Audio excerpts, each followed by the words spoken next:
everybody, and welcome back to my channel. I'm Ochi. I'm a Sailor Moon fan and toy collector that does Sailor Moon merchandise reviews here on my YouTube channel, as well as keeps you guys up to date on new Sailor Moon merchandise related news in the United States and in Japan. And normally I would have a new episode about the new Sailor Moon merchandise from last week, but there really wasn't a lot to cover an entire episode with, so I'm going to drop a different video instead. I definitely will still be doing the new Sailor Moon merchandise mini-series, but I'm just gonna wait another week so we can have a little bit more material to cover an entire video with. If you don't want to wait for my next Sailor Moon mini news series episode, you can always check my Twitter or my Facebook account for new Sailor Moon merchandise news. I always cover daily news as it comes out on those two social media accounts, so you don't have to wait for the next episode for the whole recap. You can go ahead and check out my two social media accounts to see what has been announced. So some of you guys know that I have been reading the new Sailor Moon Eternal manga editions, which are these big bad boys right here. And I love them. I love them so much. And I want to do a video on exactly what these Eternal editions are about and show you why I really like them. And I also want to talk about the comparison of their still in print 2011 counterparts of the Sailor Moon manga. These are both published by Kodansha Comics, which is the original publisher of the Sailor Moon manga in Japan. So Kodansha Comics first published this Pretty Guardian Sailor Moon manga here in the United States in 2011. And these were actually based on the Shinsoban in Japan that were published in 2003. These were also known as the reprint manga in English. And the Shinsobans had brand new covers and new edited artwork inside the pages than their Tankoban editions, which were the very first Sailor Moon manga editions in Japan. And I remember being so freaking excited when Kodansha Comics announced that they would be publishing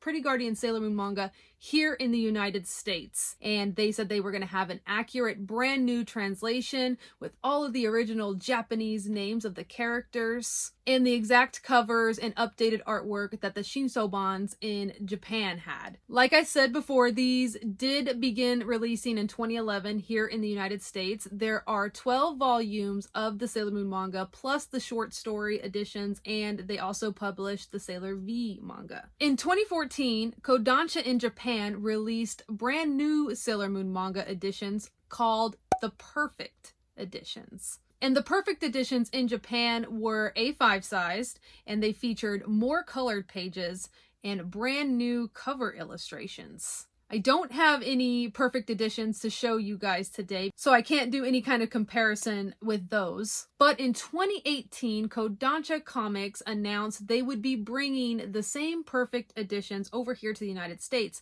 but they were going to call them Eternal Editions. And these were a lot different than the Japanese Perfect Editions. They were a much larger format than the A5 size Perfect Editions. And a big selling point of the Eternal Editions here in the United States is Kodansha stated that these would have a brand new translation instead of the same one that they used in 2011 with this manga. And this video is going to kind of go over the comparisons of both of these English edition of the Sailor Moon manga.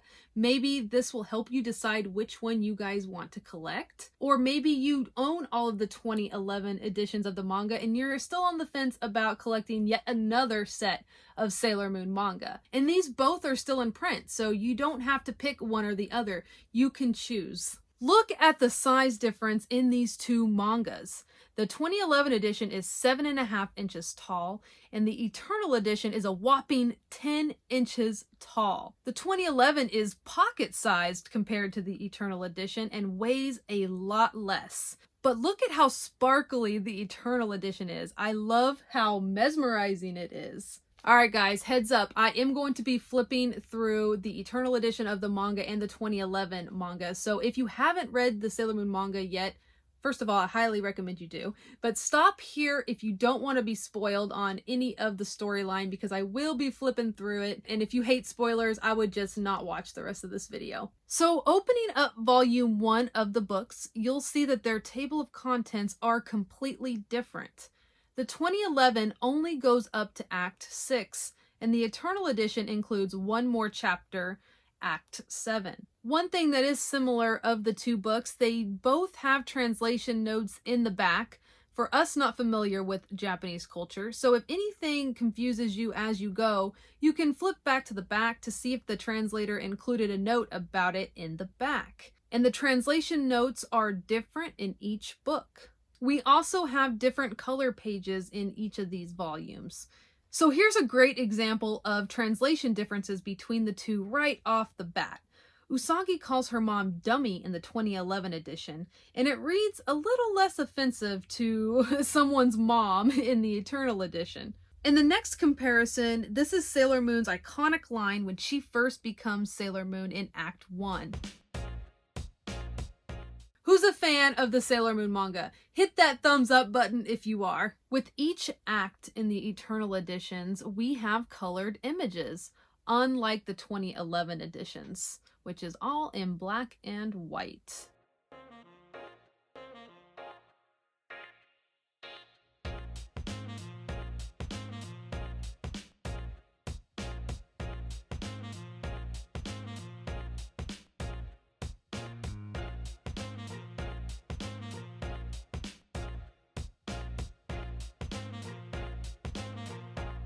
This may irk a couple of you out there. The magical items in both are translated a bit differently. In the 2011 manga, they say the legendary silver crystal. And in the Eternal editions, they say the mystical silver crystal. The moon stick is also changed. They call it the moon wand in the Eternal edition. They did not have any translation notes why they translated these as such in the 2011 edition, but we do get an explanation of why they chose Mystical Silver Crystal and Moon Wand in the Eternal edition. So after seeing a bit of differences between these two editions, which ones do you guys lean toward more? Do you prefer the big deluxe Sailor Moon Eternal edition, or do you like the small pocket size 2011 editions? I know a lot of you have complained about the size of the Eternal editions and how they're really hard to hold, especially if, you're holding it with one hand. But I like to think of it as a deluxe edition, especially since the 2011 ones are still in print. If you prefer this size for manga, you can still buy it. But when I say that the Eternal edition is like a more deluxe version, I mean it in a couple of ways. Not only because of the large format size, but the pages are all glossy, even the black and white pages. And for us blind folks, this large format is a blessing. And that's why I personally lean toward the Eternal edition of the manga in a lot of ways. I still like some of the translations of the 2011 version, especially when they say moonstick in that one. I like that translation a lot better because it's literal. That's exactly what Sailor Moon calls the moonstick. But I love to get lost in Naoko's beautiful artwork in the deluxe Eternal editions. You can really see the detail in this large size of Naoko's work. It's fantastic if you're a big fan of her manga style. And personally, I do believe the translations flow a lot better in the Eternal edition of the manga, even if I hate that they call the moonstick the moon wand. I'm going to set my personal opinion on that aside because I do think it reads a lot easier when you're reading this as a native English speaker. I'm not caught up to reading them all yet. I just got to volume 6 last night, and so far they're up to volume 8 on the releases. There will be 10 volumes total in the Eternal edition line, and they're only up to volume 8 as I'm filming this video. So what did you guys think of this video? Do you like it when I compare the Eternal editions to the 2011 editions? Is this something you would like me to do for each volume? Let me know down there in the comments if you found this video helpful on which one to go with, which one to buy, or if you were on the fence of getting the Eternal edition of the manga because you already own so many freaking sets of Sailor Moon manga. Is it worth it to you? Because these do run a lot more expensive than their 2011 editions. The retail on these bad boys is $27.99 per volume, but you can usually get them a lot cheaper online. They go on sale all the time, especially on places like Amazon.com, BarnesandNoble.com, and RateStuff.com. Those are a lot of good places to buy these manga if you're interested in collecting collecting them. I will include some links down there below to the Amazon versions of these if you just want to pick them up at Amazon, but do be aware that Amazon does ship them in bubble mailers, so they could arrive damaged. And that's why a lot of collectors or Sailor Moon fans like to purchase them from other retailers like Right Stuff. So it's just up to you on what you would like to do if you're looking to buy them for yourself. Thanks so much for watching. I'm glad you guys joined me for another video of mine, even if it's not a new Sailor Moon merchandise video. I'm still doing those, so don't go anywhere. I just gotta wait another week to get some more material to fill in an entire episode. But let me know down there in the comments if you guys are going to collect the Eternal editions, or if you already have, what do you guys think of them? Do you prefer them over the 2011 editions? Let me know down there below in the comments. I'm interested to hear your guys' thoughts on both of these. They both have their pros and cons, so it doesn't really matter. They're both accurate in terms of the original Japanese name and storyline. The 2011 edition is just a super literal translation, and a lot of people criticized it for how some of the phrases were worded. But it doesn't matter. It's what you like the best. We're all Sailor Moon fans here. It doesn't matter which one you like more. You get to choose. But I hope you found this video helpful either way if you're on the fence about anything about these manga. Don't forget to also let me know if you guys want me to do a comparison of Volume 2. I would be more than happy to do that if you guys are interested in seeing a whole series of a comparison against the 2011 manga and the new Eternal edition of the manga. Thanks so much for watching. I hope you guys are still staying safe and staying healthy out there, and I will see you guys in the next video, probably next week.